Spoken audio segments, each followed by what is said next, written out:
সিটির current form আর আমাদের current form যদি জাজ করি, so city already lost 2 games this season and we lost one, drew one and won. So এদিক থেকে চিন্তা করলে কিন্তু we are in better form than them, but also we have to like think about this squad power, তারপর হচ্ছে আমাদের actual স্ট্রেংথটা কোন জায়গায়। সিটি কিন্তু হচ্ছে আমার যেটা মনে হয় মিডফিল্ডে হচ্ছে আমাদের টার্গেট করে খেলবে। সো আমরা যদি মিডফিল্ডটা যদি ঠিক মতো হচ্ছে কভার করতে না পারি, I guess will really suffer in that. মানে পুরো সিজনটা এটা নিয়ে হচ্ছে যাবে আর কি, মিডফিল্ড নিয়ে।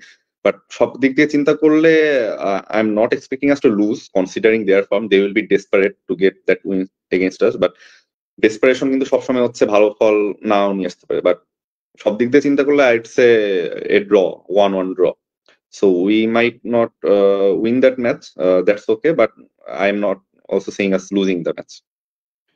আর সিটির ম্যাচ এখন হচ্ছে অনেক দেরি আছে। সো এর মধ্যে হচ্ছে ইন্টারন্যাশনাল ব্রেকও চলছে। ইন্টারন্যাশনাল ব্রেকে হচ্ছে সামটাইম আমাদের প্লেয়ার যেগুলো আছে, তাদের প্লেয়ার যেগুলো আছে, they might get injured or anything can happen. তখন হচ্ছে আরো একটা মানে অনেক কিছুই হয়ে যেতে পারে। তারপর হচ্ছে সিটির হচ্ছে যেটা সবথেকে বিগেস্ট ট্রান্সফার, ডোনারুমা ট্রান্সফার।